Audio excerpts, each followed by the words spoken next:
Welcome back to our fifth class in IoT Design Methodology.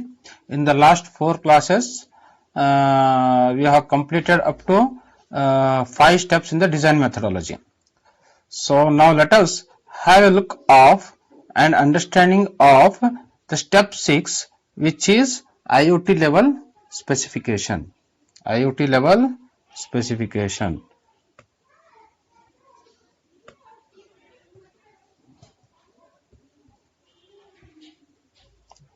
So let us highlight the pen.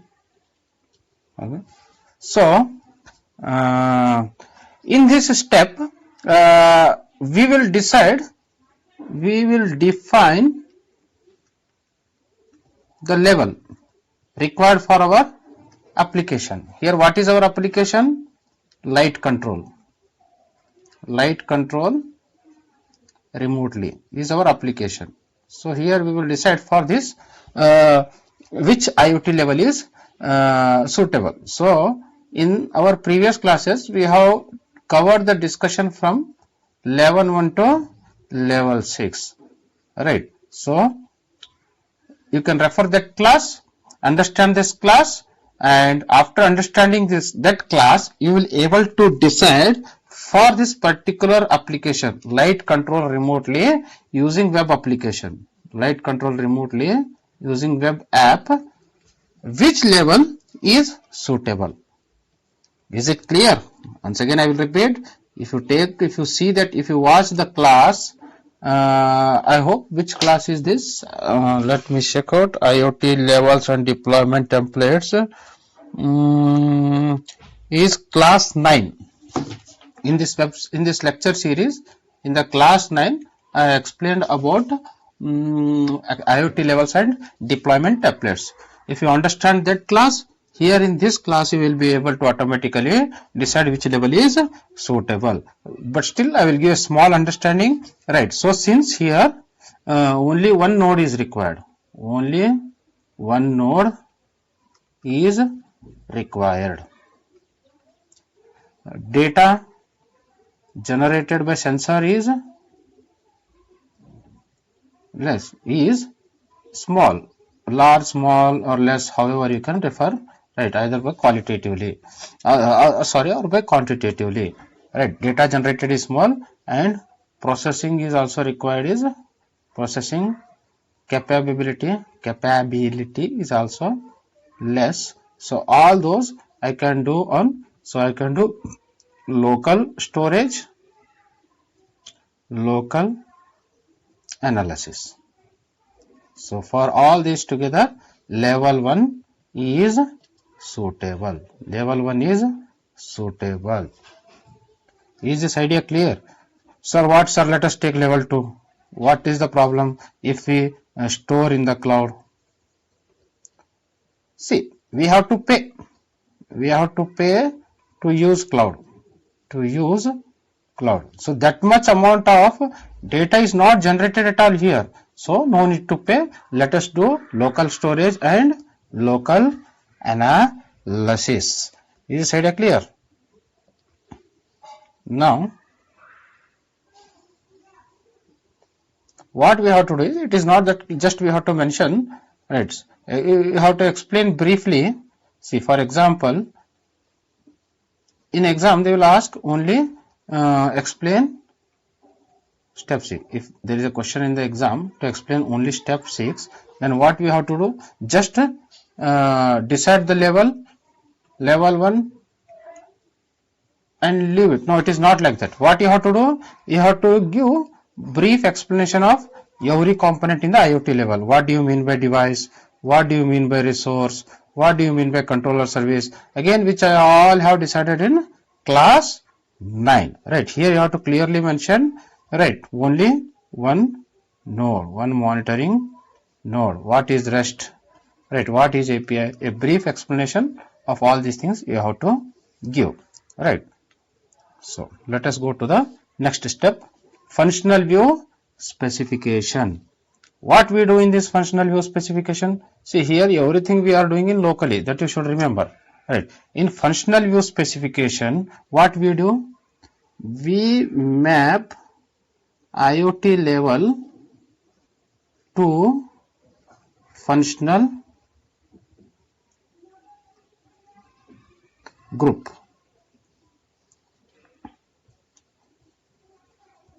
Functional groups or functional block components, the components that are present in the block. What each device, right? So map devices in the IoT level, to functional group. What are those things we have to do, right? So what is functional block? Again, sincere request from you people. This entire thing I have discussed in. Okay, let me see again in which class I have discussed. I think I have discussed this in the logical design. This is the part. This I have discussed in class 3. Logical design of IoT. If you don't have the understanding of this functional block, this is a functional block.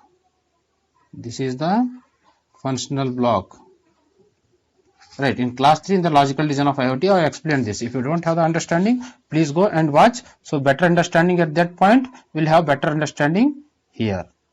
So here, the main idea in the step 7, that is functional use specification, is to map the devices or the components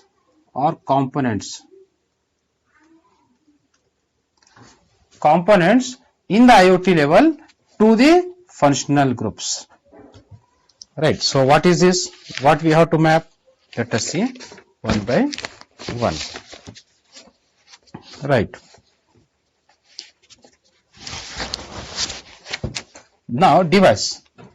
This device, suppose we start from the bottom. What are the functions that is provided? What are the functions that we are expecting from the device? Of course. So device has to do what function? Device function. We have to map like that. So what is the meaning of this? We have to map like this. Device has to do the function of device itself. Is this idea clear? Right. Now, again, what are the functions that a device has to do? So name it as 1 and give the explanation here 1, that device functional group is of a IoT level is mapped to, right, device in IoT level is mapped to device functional group. Like that you have to write. What you have done? You have to write. So what is again one more what we are expecting from the device?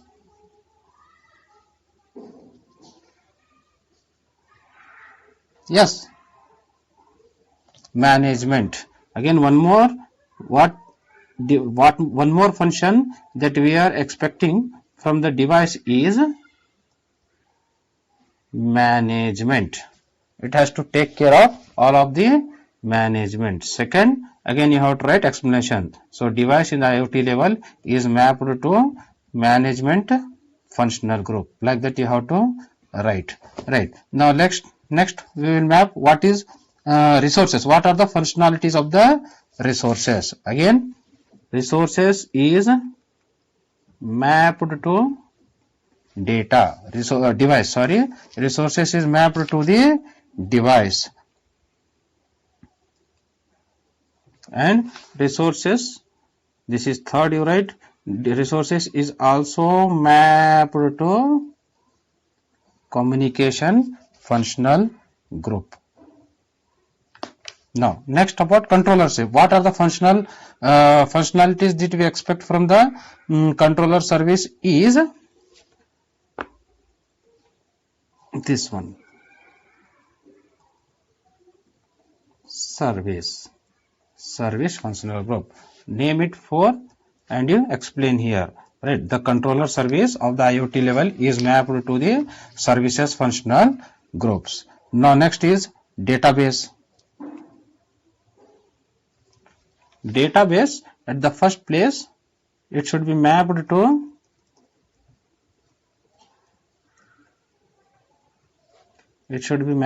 the security. as well as database, right, should also map to the management. So one to the security, fifth you write this, another to the right, sixth. It should be mapped to this. And again rest is again, it should be mapped to, rest is again a API service. It should be mapped to services. Seventh one you write, and you write the explanation.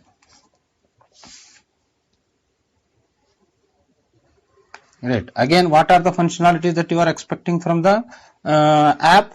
From the app, the functionality that we accept from is, you have to map like this. Application functionality itself, give a number 8. From the application, again I will change the color.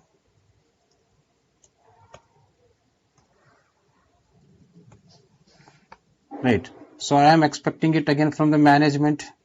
Again the application.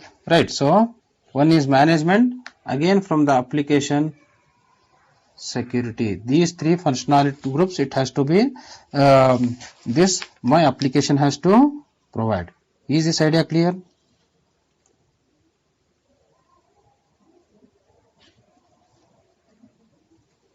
Is this idea clear?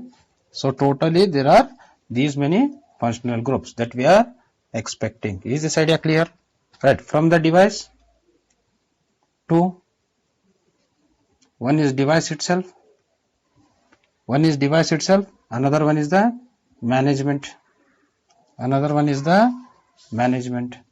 Is this idea clear? So I'll do one thing, I'll write in detail here.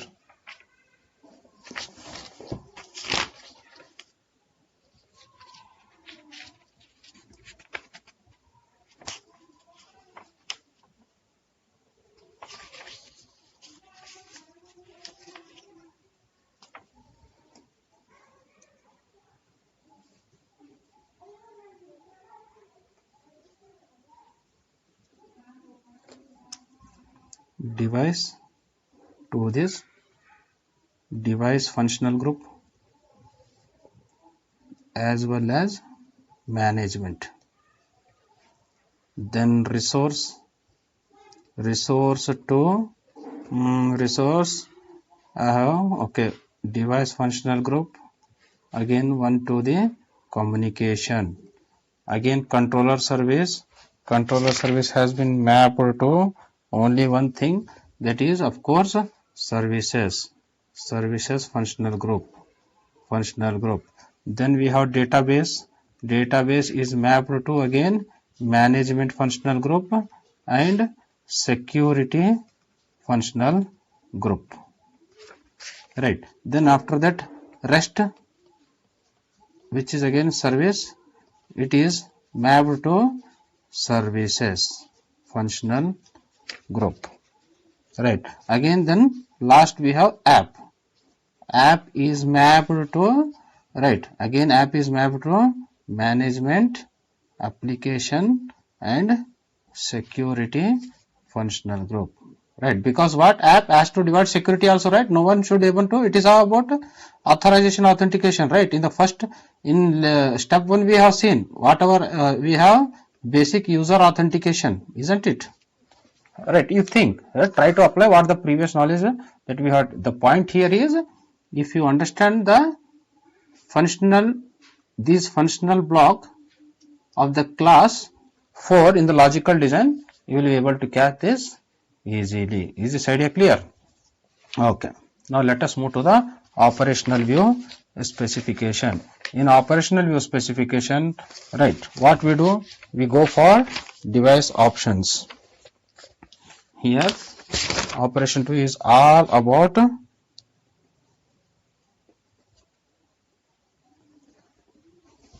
storage options. It is all about let us change the color. Storage options, where we are going to store, right? Storage options, device options,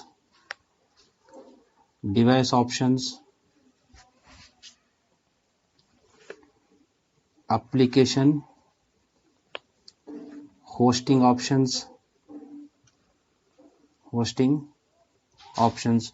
Right, so every component of the functional block, what options that we have. Right, let us start from the device. Let us start from the device. Right, so what device we are using? So here the device for computing we are using Raspberry Pi. Raspberry Pi board. We are using Raspberry Pi board. What actuator we are using? We are using LDR, light dependent resistor. Light dependent resistor. Sorry, this is not actuator, this is sensor. And for actuator what we are using? For actuator we are using relay switch. Relay switch. Right, here actually what product you are using, you have to mention. Right, now coming to the services. Now coming to the communication APIs. So here what are the communication APIs we are using? The communication API that we are using here is REST API. Do you remember? Another one is the controller. That is native API. Do you remember? In services, in service step, the native controller we are using. Right. And coming to the communication protocols. What are the communication protocols that we are using? Is at link layer we are using 802.11. Right. At network layer what we are using? We are using IPv4 or IPv6. Right. And at transport layer we are using TCP. And again at application layer we are using HTTP. So we have to mention all the protocols that we are using. Right. And again in the services what we are using? The native service we are using is so this side I will take. The native server that we are using is controller 1. The web service that we are using is API. The web server that we are using is API.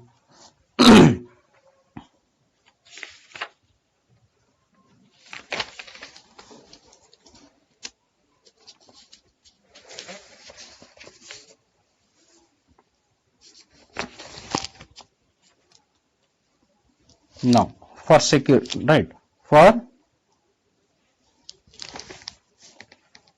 API, REST API we are using. Which we are using?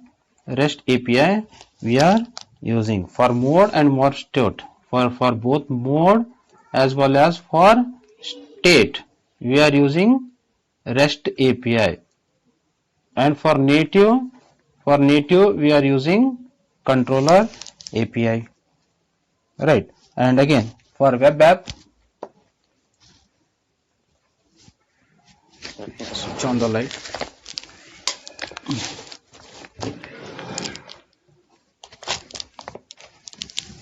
So for web app we are using Django web app. And here application, see, for web app Django web app. Right. For application server again we are using Django app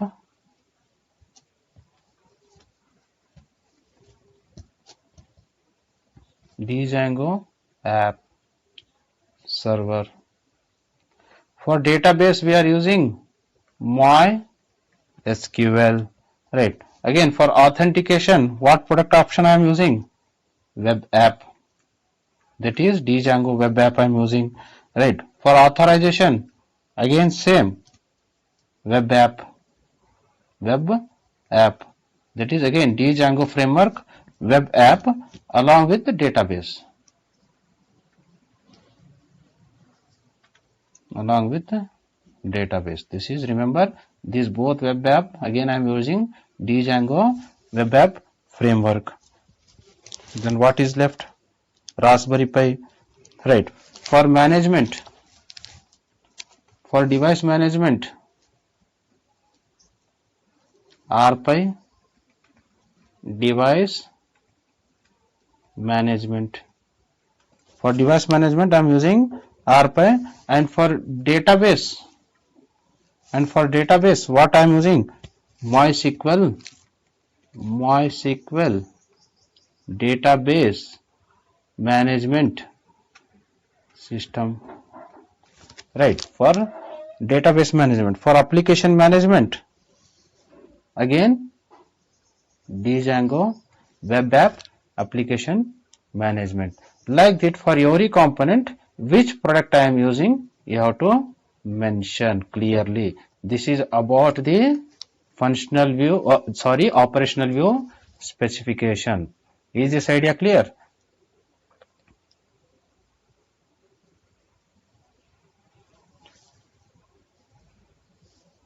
Now let us see device and component integration. Let us see the step 9, device and component integration. So these are the projects but done by your senior. Projects by your seniors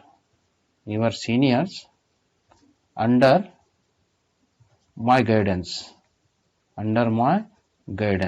See, what does device and component integration we have to do? We have to do pin connections. Right, to various devices. Right, what does it mean? See here, I use a node MCU. Right, this is node MCU. Node MCU ESP82 to this I have connected the GPS, real-time location tracker, so that we have to integrate the, right, we have device GPS locator, we have device node MCU. So we are integrating both of them on the breadboard, making several wiring connections. Right, now here this is about DC motor controller using relay. Here I have used Arduino board. So to that Arduino board I have interfaced a LCD display. Here I have a DC motor. Right. So here I have relay switch. Now I am controlling this DC motor or the fan using a relay switch. I have made various connections. Right. I think this is same something. Okay. So now again here itself, this is GSM. Okay, so I have interfaced a GSM to the Arduino board. Right, so here I have made the necessary connections. So here I have a Arduino.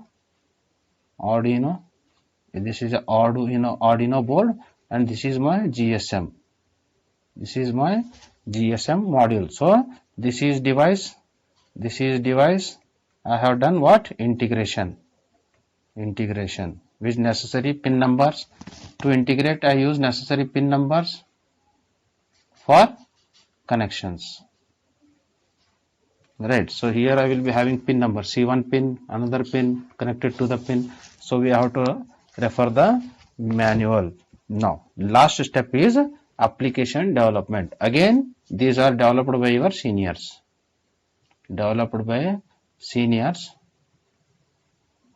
Right, under my guidance. See what here I said, right? Login form, it is user authentication. Recall step 1, security requirement. Do you remember the security requirement in the step 1?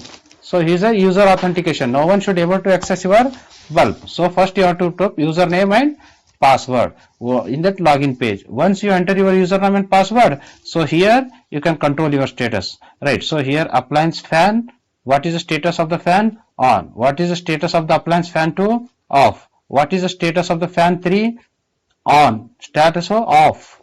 Right, so this is another person. What he has done? This person's project is smart monitoring and control system. Right, here also in our project also we are monitoring the light. Right, we are monitoring and controlling the light, automatic mode and manual mode. First you have to give username and password. Once you enter, you will get this page where you will get status on or off, and you can change on or off. See, these sliding buttons you can change. These are actually web apps. These are the web apps developed by your senior. See, one more example here. Right, fan status on, fan 2 status on, fan 3 status off, fan 4 status off. To control appliances, click here. Then there you will get a button like this, on or off. You can choose one. I think you are understanding this. It is pretty much simple. Is this idea clear? So this is actually not related to this, but just what is this? See here. This is Raspberry Pi board. We have web server. In the web server, we have database here. Here we are controlling the appliances with the help of either smartphone or with the help of the laptop. We have designed both mobile application and web application. Whatever we send the information, it goes to the web server. It is stored in the database.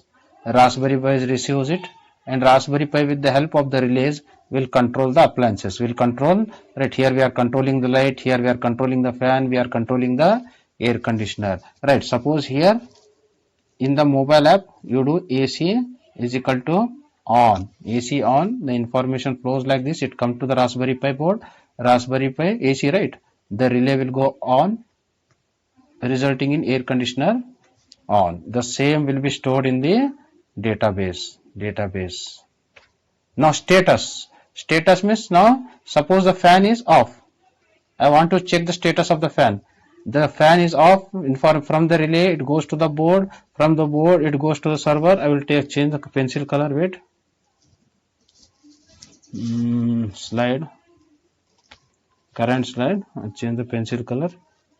Green I will take. Now status, right? I want to check the status of the light. Light is off. So this information will go to the board. From board to the web server. Right, from the web server it is stored in the betas, and same information will be stored in the mobile. It is called as update. Check update status, or retrieve information. Right, so whenever I clearly said from app to device, this here on off, this is called as checked. This is called as controlling. When the information moves like this, here it is on off. This is called as monitoring. Or retrieving. Is this clear? So by this we'll end the lecture. I think I have completed all the 10 steps. Right. So all 10 steps I have completed. Any doubts we can discuss it in the class. Let us stop the class.